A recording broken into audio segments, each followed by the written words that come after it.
As much as I hate to admit it, I was wrong about personal branding. I used to say that if you were a copywriter or a consultant or ran any kind of online marketing business, that you didn't need a personal brand. My view is very much if you had a good network, if you did great work, all that kind of stuff, you'd be absolutely fine. And I think up until maybe 2 years ago, that probably was still the case. But the market has changed a lot.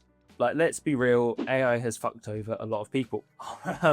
Our work in the online space now feels very much commoditized. You've got clients who think that a $20 a month ChatGPT subscription and the right prompts can do basically the same work as a copywriter. And so we really need to do something to showcase our value, to stand out, and to still get paid really well. Because while I like being positive, in 2026, it's honestly harder than ever to stand out when you're offering your services as a copywriter. And that's why personal branding is only going to get more important. So I suppose first up, let's talk about what is a personal brand. Now, in my mind, you've got two different things. You've got a business brand and you've got a personal brand. So your business brands are the big companies. They're things like Nike, like Pepsi, like Apple, all those kinds of things. And you could also, I guess, extend that to like high street shops and to those kinds of businesses as well. The kind of businesses where you probably know the names, you maybe know their logos, their taglines, their color schemes, that kind of thing.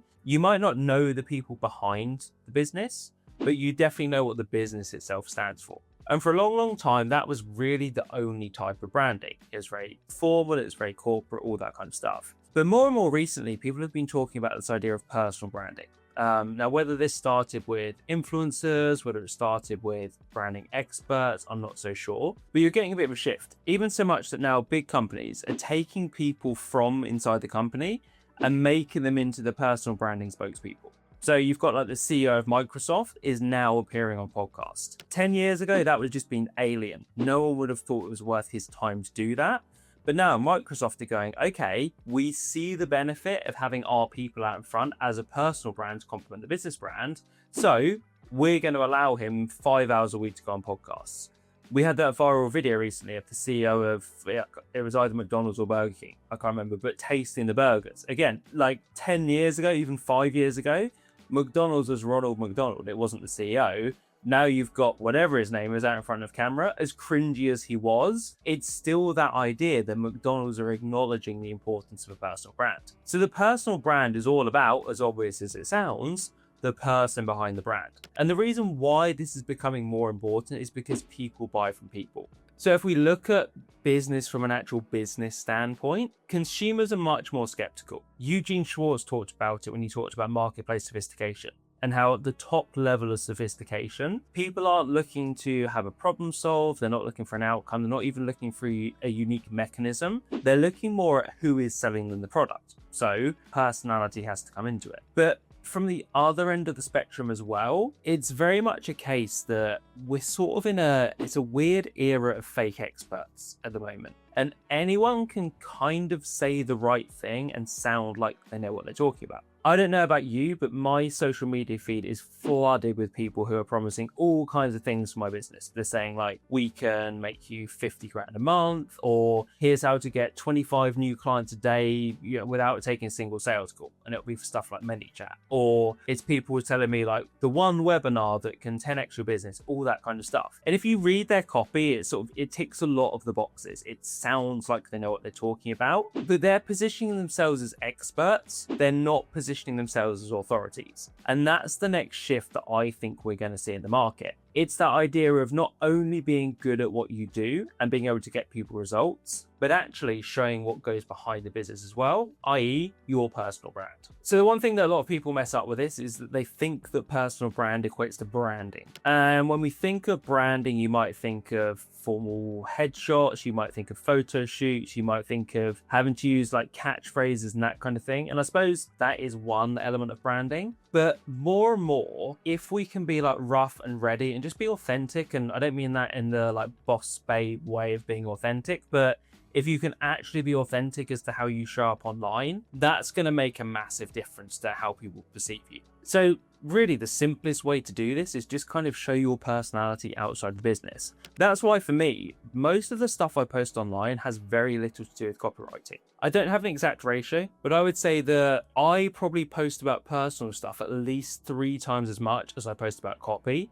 It might even be 5 or 6 times as much. So I will post a lot about ultra running because it's a passion of mine. I will talk about different movies I like. So most people know that I love Wes Anderson films and I love like slightly weird, grimy, independent British cinema. I'll talk about Irving Welsh books because I'm a huge Irving Welsh fan. I'll talk about travel. I always post online when I'm going traveling. And it's weird because then people start to feel like they know you. It's actually a concept known as a parasocial relationship where you'll get this, for example, like when David Bowie died. A lot of people were really sad. They were distraught. They'd never met David Bowie, but because they'd grown up with him and because they'd seen his music, his shows, seen him in movies, all that kind of thing, they felt like they knew him. And you're obviously not going to try and be the next David Bowie, but you can have that kind of relationship with people.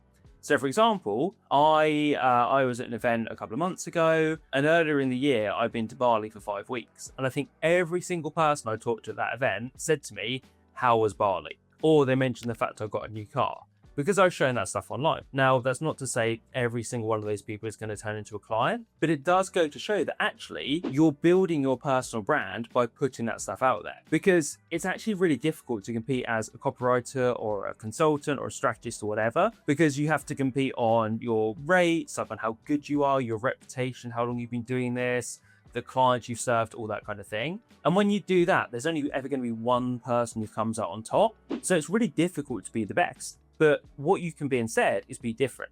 And that means that you're good at what you do and you show that enough so that people know you're competent. When you bring through that the other elements of your behavior and of your lifestyle, that's when people really buy into you as a person. For me, like the biggest thing around all of this is knowing your values. So what do you stand for and what do you stand against? I tend to be a bit more contrarian online, not because I particularly want to be contrarian. It's actually funny because in real life, I tend to avoid confrontation. Whereas online, I wouldn't say I like confrontation, but I'm happy to have debate. I'm happy to stir the pot a bit, but I only post stuff that I actually believe. I don't post stuff for the sake of it to stir up controversy. It's more like I know what I strongly believe in and I know what I stand against, and I'm not afraid to say that. And if you're thinking, well, won't that piss some people off? Well, yes, it absolutely will. But that's a good thing. I always use the example that it's like you might love H&M and Zara and River Island, and you might absolutely loathe M&S. And that's okay, because for everyone who feels like that, there's probably going to be 10 times as many people who M&S is the only place they will shop, and they love going in there multiple times a week. You kind of want your personal brand to be the same. You want it to be polarizing. So don't sit on the fence about stuff. Don't be afraid to say, I love this and I hate this. Talk about what you do. Think about what actually matters to me. Are you a family person? If you are, share photos of your family online. Do you love traveling? If you are, people should know every time you travel. It's really not that difficult to do in theory. I'm not teaching you anything that is groundbreaking and earth-shattering. But so many people don't do it. And it's like copywriters and consultants have got this hang up of thinking, well, if I post anything that isn't like breaking down a headline, or it's not talking about the 10 greatest lessons I got from the boron letters, that for some reason they're not going to look authentic, they're not going to have credibility, and they're not going to attract clients. But clients are people too, right? So 2 years ago, I signed a client for quite a high value project where she actually said to me, the reason I hired you was because I love your sarcastic posts on Facebook. Now, obviously, she hired me because I'm good at copy as well, but she was probably looking at 20 other copywriters thinking I could hire them. But actually, she went for me because we had that bond of both liking sarcastic humor. There could have been another 5 prospects that day who hated what I was doing, but it didn't matter because she loved it. Same thing, I post about ultra running all the time. Someone at my last course launch had been on my list like 2 weeks, I think. It wasn't long at all. And he messaged me and he said, I'm reading through everything. It sounds good, but I am super skeptical. I would normally think this is $1,000. I'm not going to drop that kind of money on someone I don't know. But he said, I'm an ultra runner and you're an ultra runner. That makes me think that I can trust you. I'm probably going to buy it, but is it okay if I ask a few questions? I said, yep, of course it is. We chatted a bit about ultra running. He asked us questions about the course. Next day, he bought the course, paid in full. Had I not posted about ultra running, that sale likely wouldn't have happened. So hopefully you can see that when you start talking about the things that you enjoy, that's what builds your personal brand, and that's what draws people towards you. It's not a case that you need a logo or a tagline. Like, I don't have any of that kind of stuff. I will think carefully about the wording of posts, and I'll think about what I use for the hooks and the promises and all my sales material, but I don't have like a phrase that goes with me. I don't post all professional headshots. Like, I don't think you need to. You need to work out what your brand is, talk about that online, and just talk about the stuff you talk with friends and family anyway. So the big question is obviously, like, how do you start doing this? And again, I'm oversimplifying here. Just start posting as if it was only your family following you. So a lot of people don't do this because they're like, oh, I don't want to bore people about my holiday or the new dog I just got or my review of the latest Spider-Man film, because people will think I'm a geek. But you would probably tell your friends and family about that, right? So tell your audience about it as well. The one thing I've found is that even if people aren't interested in the same stuff as you, there'll be one or two of those bits that they can pick up. So a lot of my audience have kids. They're very much family focused. I don't have kids at the moment, so we don't have that in common. But there will be something there. Maybe they don't love running, but they're an endurance cyclist. So there's a bit of crossover. Maybe we just like the same films and TV, same movies, all that kind of stuff. The other thing is people actually buy into a lifestyle they aspire to. And this isn't me saying like I've got the perfect lifestyle and everyone would love it, but I travel quite a lot. I put hobbies above work. I go and do cool things. I try and do stuff that scares me. People might not love every single thing that I do, but they kind of think, okay, there's someone who's living a pretty cool lifestyle. I would like to live my version of that. And that's kind of what we're doing. Even if you are selling B2B, even if you're looking for copywriting clients as opposed to selling a course or anything like that, having a personal brand really can't be understated. And this is kind of scary for a lot of people because potentially you are going to get judged. But again, like, who's judging you? It's probably not anyone you're that bothered about. My mantra's often been that if I wouldn't take advice from someone, I'm not going to take criticism from someone either. And if I'm posting about stuff I enjoy, what do I actually care if they don't enjoy it? So yeah, there's an argument to say that if you don't post anything like that and you only post formal content that educates people, you're not going to lose any followers, but you're also not really going to have any sort of emotional resonance with people either. You're not going to get new clients.